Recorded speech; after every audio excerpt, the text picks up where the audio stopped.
Shua Tov Mevarach, this is Rabbi Kovacs, and we are holding in Mishnah Yomi in Sukkah, chapter 2, Mishnah 6. Rabbi Eliezer Omer. Now we're on the topic of meals in Sukkah. Remember, yesterday we learned you could eat snacks outside of the Sukkah, but it would be nice even to bring those to the Sukkah. So here Rabbi Eliezer Omer, Arba Esrei Sudot Chayav Adam Lechol B'Sukkah.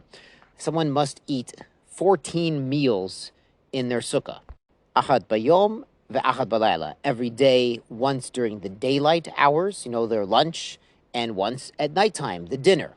Now, the minhag back then was they didn't really eat breakfast. Breakfast is mentioned in the Gemara. It could be valuable for some people who are going to work to eat a little bit of breakfast, but really a seuda, a sit-down meal, was done around noontime and at nighttime. So Rabbi Eliezer holds you need such meals every single day of the Chag HaSukkot, both Yom Tov and Chol HaMoed. Chachamim Omer, the other sages say, Ein l'davar kitzva. There's no set limit. A person could have 14 meals. If he wants to have a bagel for breakfast every morning, plus a sit-down lunch and a dinner, he could have 21 meals. Or he could fast for a day of Chol HaMoed, or he could just have snacks. He could have grapes. He doesn't have to have full meals. Chutz, but there's an exception. There's a requirement. Melele Yom Tov Rishon Shel Chag Bilvad. Only the first night of Yom Tov, then one is required to have a meal with bread in the Sukkah. And the Bartanura explains, as the Gemara explains, we learn this from eating matzah on Pesach.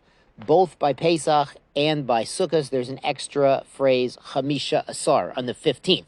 Both take place on the 15th of the respective month.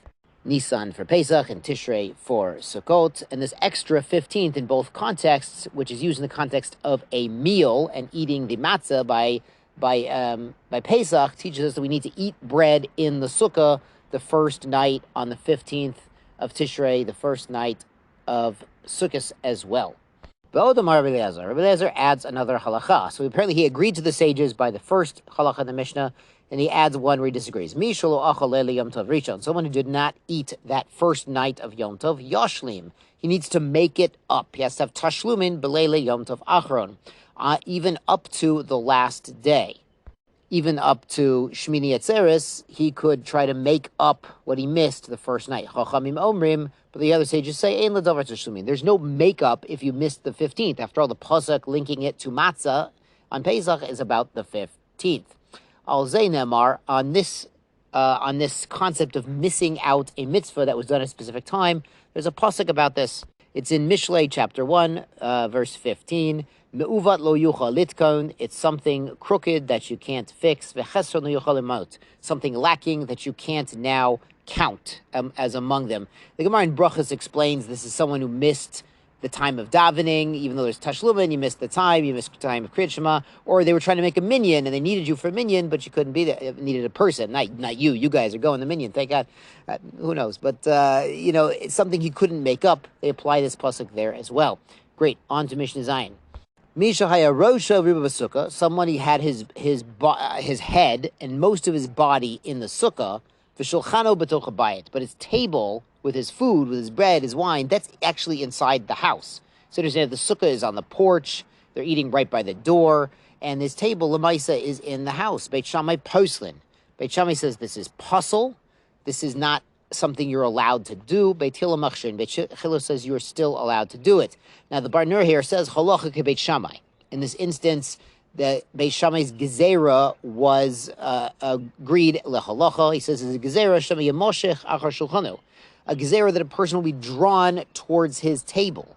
So even if his body and his head are in the sukkah, but his arms and legs are, understand, on the table, under the table, he's going to get drawn after the food on the table, reaching for something. He's going to end up eating, not in his sukkah, not being in his sukkah. And the Mishnah continues, Amru lehen Beit Hillel leBeit Shammai. Beit Hillel asked Beit Shammai, Al kach hayamaisa, wasn't there an actual event? Shalchu ziknei Beit Shammai, v'ziknei Beit Hillel, levaker at Rabbi Yochanan ben Achorani.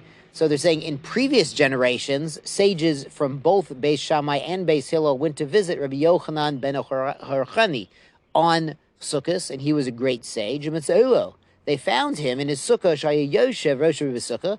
His head and most of his body indeed were inside the sukkah, but he had his table inside the house. V'lo amru lo davar. And the sages who were there from both Beis Shammai and Beis Hillel, they didn't chastise him. They didn't correct him for this. Amru and Beis Shammai. Beis Shammai said back to Beis Hillel, Misham Raya, that's your proof. Afhem Amrulo. No, the sages who were there, they told him, Im ken hayit noheg.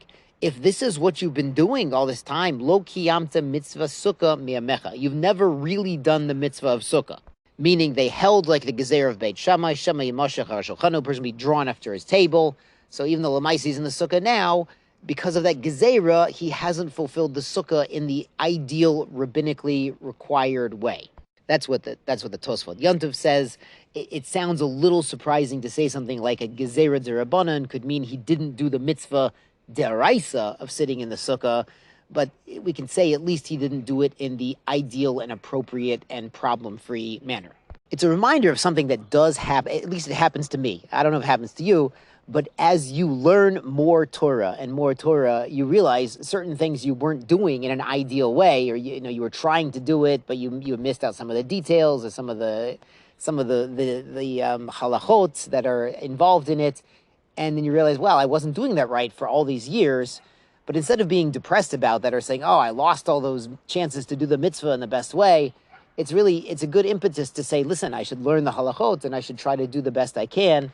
There's a concept in Hasidus, and I don't remember the exact words that the Hasidim use for this concept, but even if you were doing a mitzvah without all of the intention or without all of the fire and motivation, it's like a body without a soul, but once you start doing it with all the details and all the intentions, then it sort of joins together all of those previous times you were doing it in a less than ideal way, and those sort of join up once you start doing it in the best way possible. Bezrat Hashem. Sei gesund.